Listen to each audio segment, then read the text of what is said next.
Lakers and the Warriors last night, and that game was unbelievable. Yeah. By the way, the Western Conference, both those games lived up to, they were both very competitive, and Memphis moves on now. They go to play Golden State. Think about that. Golden State has to go from L.A. They got to go back home. Memphis, beats, of course, the Spurs last night, and then now they got to go to San Francisco to go play the Warriors in this play. And that's exactly what the NBA wanted. They wanted their two stars going toe-to-toe. Sure. And they wanted that intensity, that playoff type intensity that they got last night.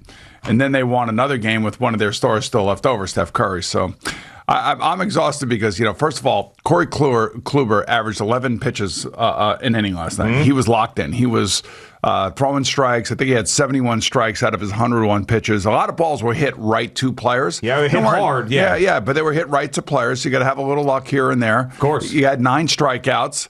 His curveball was working last night, as the guys were talking about on the broadcast.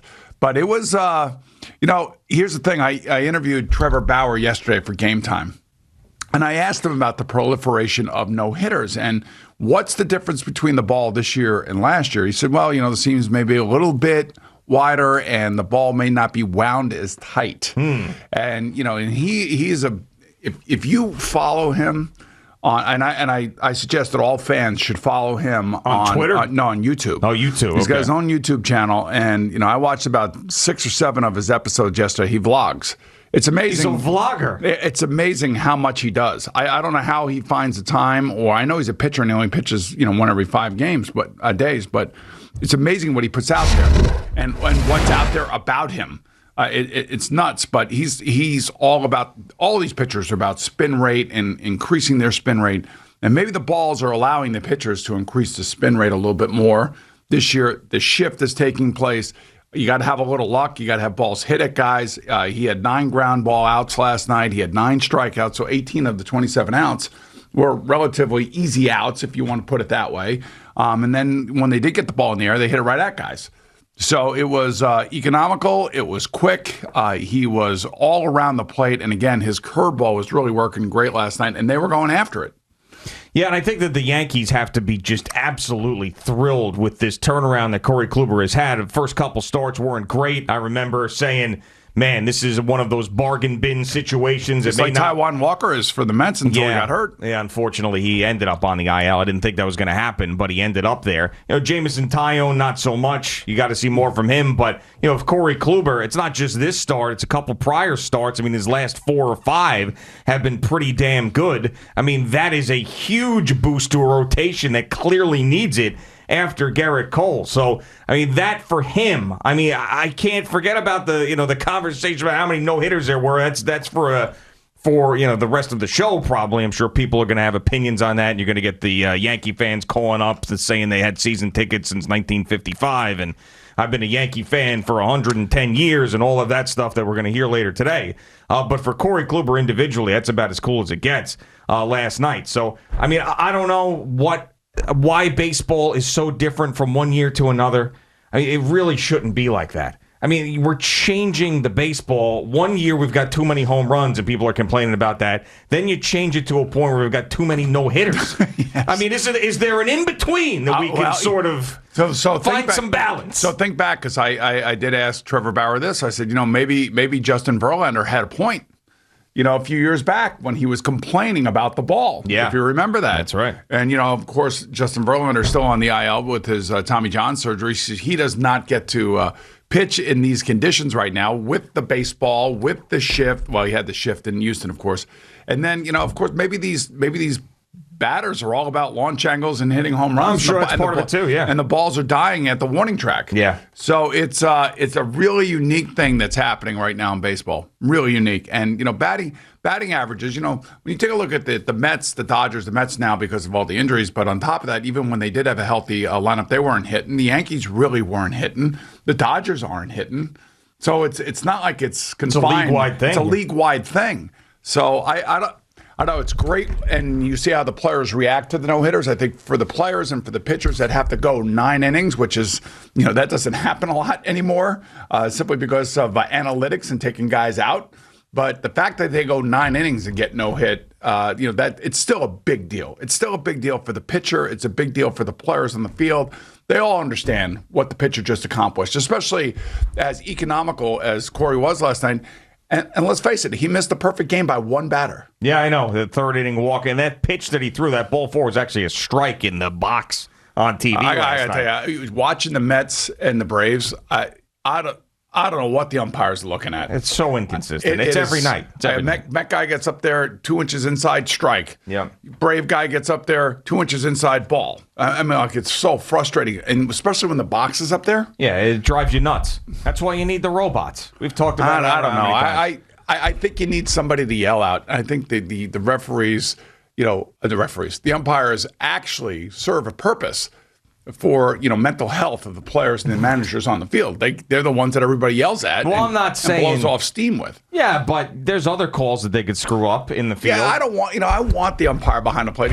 Even as frustrating as it is, and I know there's this whole big argument in sports now between old school and new school, and it's been reinvigorated because of what's going on in Chicago with Tony La Russa. Yeah, and part of me, I get the Trevor Bauers of the world wanting to YouTube everything, putting things out there, promoting the game, promoting themselves. I totally understand that, especially if they're frustrated with the way that MLB is doing it or not doing it in the eyes of the players and how they can't wear certain things in press conferences, post-game press conferences and things of that nature. So it's frustrating to the players. I don't mind a rabble-rouser here and there because I was one myself back in the day. But, the old school in me is about sportsmanship and carrying yourself a certain way on the field and all that other stuff. And I understand, we have this generational conflict that we've been living through probably over the last 10 years. And it's really reaching a boiling point with the way the young kids want to be treated, what they want to be told, how they want to, celebrate on the field. And guys like Corey Kluber don't really care. They think it's great for the game, and that's what they're all about. But then there are those guys like a Joe Girardi, for instance, or a Tony La Russa, or even Dusty Baker down in Arizona, 72 years old, that I'm sure still believe in the old school unwritten rules. Yeah, I mean, I do think that they're few and far between at this point, but what has happened is that players make so much money, the managers don't make as much money, the players and the union is so strong, especially in baseball, that they don't want to really be told or treated a certain way and say, hey, you're not going to tell me what to do. I'm more important to this thing than you are. Look at my salary. And I think that's a big part of it. But I think that only happens in a few places. I mean, we have the extreme opposite here.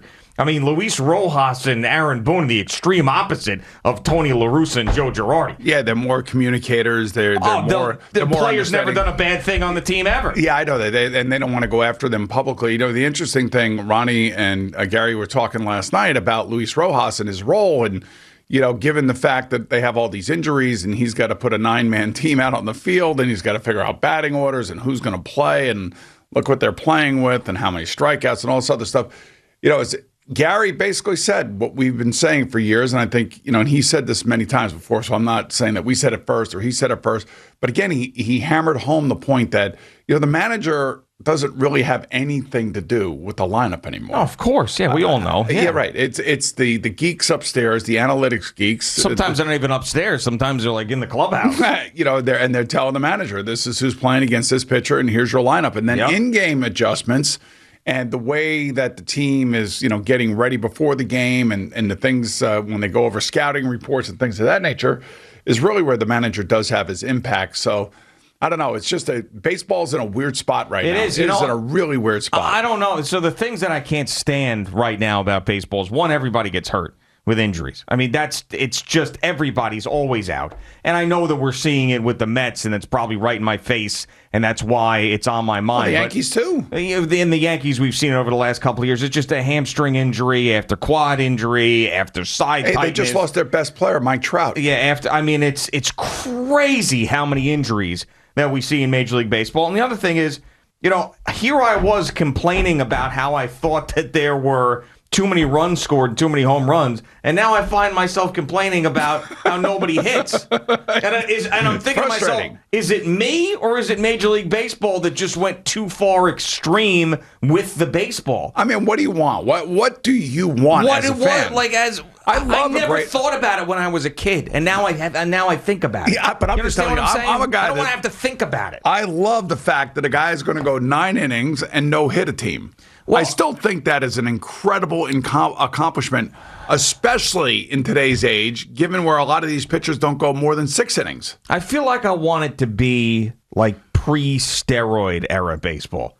Like where I wasn't, the records weren't being broken everywhere. You know, like that's sort of what I guess I would ask for. Yeah, because I forget how dead baseball was back then. Well, yeah, I suppose. And then all of a sudden, a steroid era hit, and the next thing you know, you had to watch Mark McGwire. I know. It was breaking television. It was dead because of the strike in '94, and people were really upset about that. But then, and it brought everything back, and I didn't really mind the steroid era because it was entertaining. But it just, when things are so extreme, it doesn't feel right. That's what I'm trying to get at. When we were breaking records with how many home runs were hit over the last couple of years. I mean, in 2019, every month there were more home runs hit in that month than we'd seen in the history of Major League Baseball. Now we're seeing more no-hitters than we've ever seen. Yeah. It's just when it's too extreme, it feels unsettled, like something's wrong. But I have to tell you, so just take last night, for instance, and the different sports that were being played. So you had baseball, and you had a no-hitter with the Yankees and Corey Kluber. Yeah. You had a hockey game that went into 2 overtimes between the Capitals and the Bruins, and it was insane.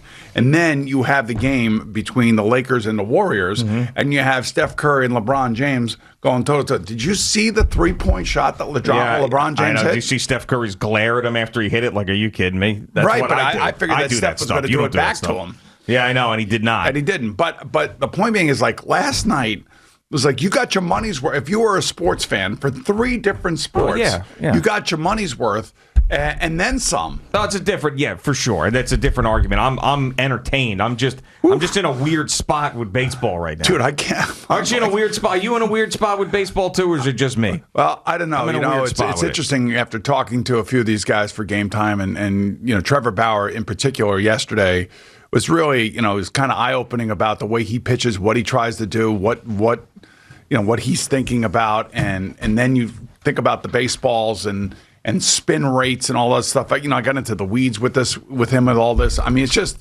it's fascinating. It's fascinating. And then if you watch him on his YouTube channel, like he'll tell you things like you didn't even realize that he's doing or he's thinking about on the mound. So I thought it was great to talk to him, and then to have Corey Kluber go out there, and I'm just thinking, all right, so what kind of spin rate? He keeps throwing that curveball. What's that spin rate on that curveball? Trevor Bauer's dancing around in your brain when you're watching these games. Exactly, and then you watch 2 great players like LeBron and Steph go at it last night, and then, of course, you watched the Capitals and the Bruins. It was an insane night, man. Would you rather have nobody hit or more home runs in baseball? What would you rather watch in a game?